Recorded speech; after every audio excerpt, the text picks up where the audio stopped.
What is going on, y'all? Psych Perspectives, GeoFucks.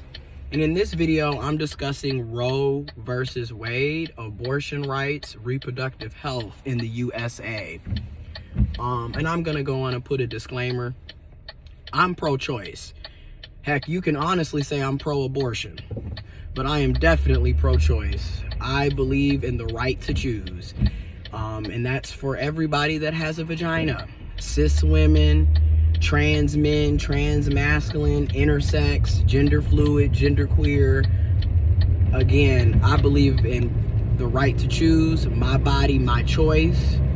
And I believe in reproductive health and reproductive justice. And again, it's my body, my choice. Now, this is what I find odd about the abortion situation. You know, you always have people who claim to be pro-life, right? They're pro-life, but in the very same breath, they're not pro-living wages. You pro-life, but you want people living in poverty. You want the child that you're forcing them to have to live in poverty. You pro-life, but you don't want people to have universal health care. You pro-life, but you don't want people to have access to health care coverage and insurance so they can actually take care of themselves and that baby that you're forcing them to have. You're pro-life, but you don't want rent control. You're pro-life, but you want people to be homeless. You want the baby to be homeless. I'm just, and these are just a few examples of the hypocrisy and the blatant BS. Another thing to keep in mind is, and I'm going to keep saying this, cisgendered men are the only group of people that are allowed to create children and not be held accountable for the child once it's here. Notice how, again, nobody's telling them that they have to be forced to get vasectomies, you know, since we don't want to have all these unwanted children. They don't even want to wear condoms. And a lot of cis men, it is what it is. They ejaculate in every hole and crevice they can find. They will sit up here and ejaculate inside of a person, not let them know, not tell them, know that they're ejaculating, creating unwanted children, spreading STDs, STIs. They don't care because they're not held accountable. But yet, a woman, a cis woman, right, a trans man, a trans masculine person, an intersex person, a person with a vagina and ovaries, we're not allowed to have control over our bodies, but the cis man can run around and pump and dump and everything and not be held accountable. Cis men abort their children every single day. So many cis men are out here ejaculating, know that they done came in somebody, know that obviously ejaculating can potentially create an unwanted child, can also spread STDs and STIs. It's sperm, it's bodily fluid. Pump and dump, have kids all over the country and not even know that they have the kids because they don't care. Excuse me. And then in some cases they know they have kids and they still don't want to take care of that child, but yet y'all want to be anti-abortion. And then let's stop, and I'm gonna go there, let's stop acting like you care about life. You don't. You pro-life, but you don't want to wear a mask to protect other people from freaking COVID. You pro-life, but you don't want to get a vaccine. You pro-life, but you don't want to wash your hands. You pro-life, but you sitting up supporting war. You pro-life. Like I said, it's too much hypocrisy. It's too much hypocrisy, contradicting, and it's just downright sexism and misogyny. Because why is it that cis men are the only group of people allowed to have autonomy over their bodies, but everybody else, if you got a vagina, if you got ovaries, if you a cis woman, if you a trans man, you trans masculine, you know, you gender fluid, you gender queer, whatever, you, we, us, we're not allowed to have bodily autonomy, but cisgendered men can. Make it make sense. And then what happens when an unwanted pregnancy is created out of sexual assault, out of rape? okay, out of molestation. What happens then?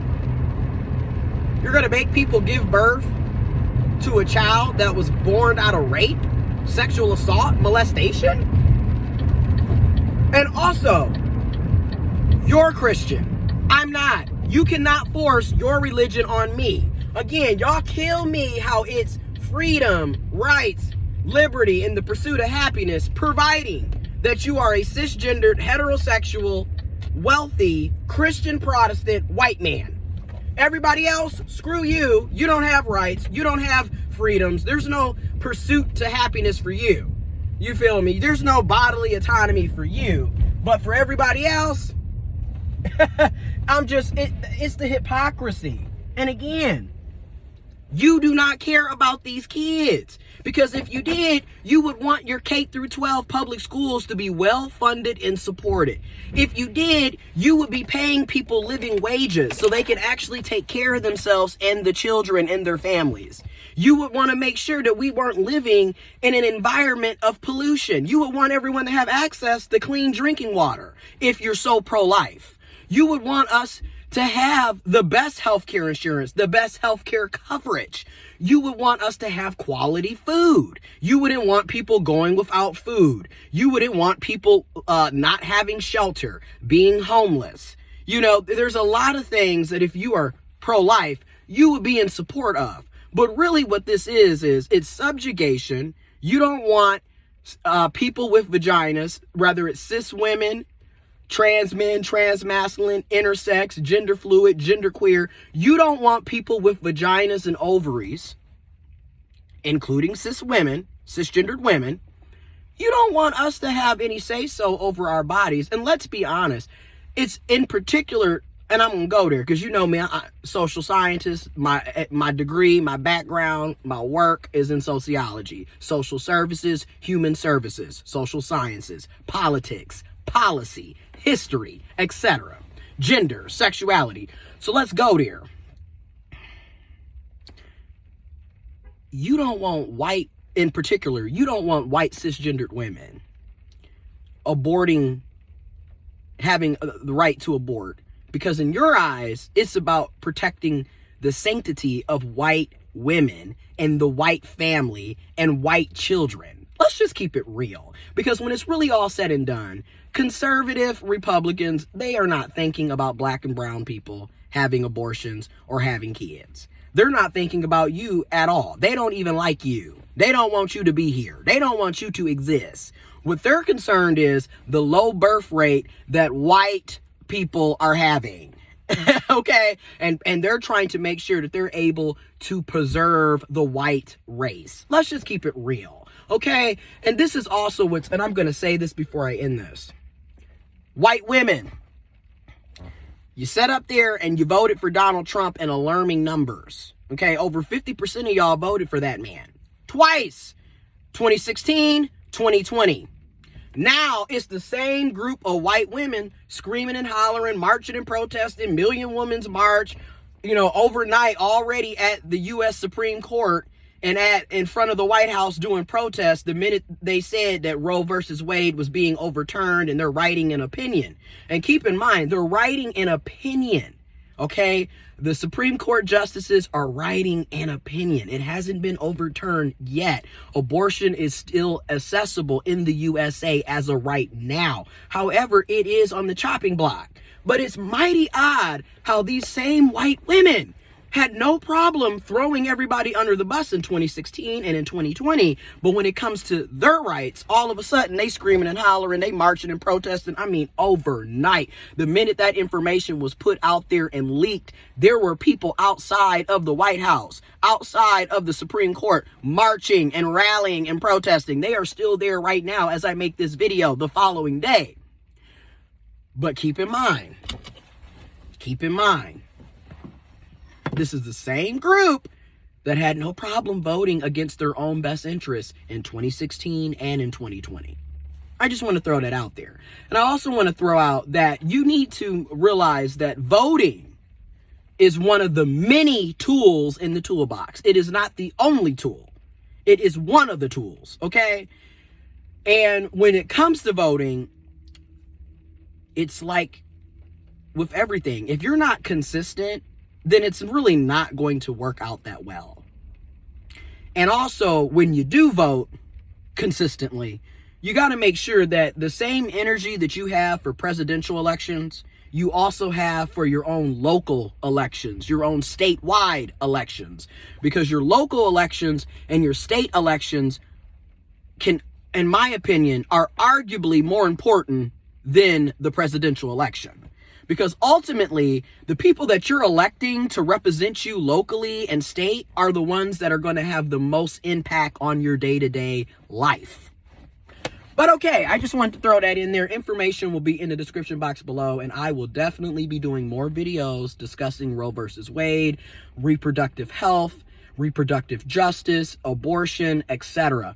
But I just had to get some of my thoughts out because just seeing the blatant hypocrisy, the double standards, the contradiction, the sexism, the misogyny, the patriarchy, the homophobia, the transphobia, and the classism. Because the classism is alarming. Because at the end of the day, wealthy people are going to always have access to abortions because they're going to be able to go to their special doctors and pay out of pocket. Meanwhile, poor, working class, working poor, low income, the majority of us, we're the ones that's going to have problems having access. Okay? And that's the same thing when everyone's like, well, you could get on birth control, which I agree, get on birth control. However, we live in a country that doesn't have universal health care. How are you supposed to get on birth control if you don't have health care insurance? How are you supposed to get an IUD if you don't have health care insurance? How are you supposed to have your IUD removed if you don't have health care insurance? So again, you pro-life, but you don't want people to have health care insurance. Make it make sense.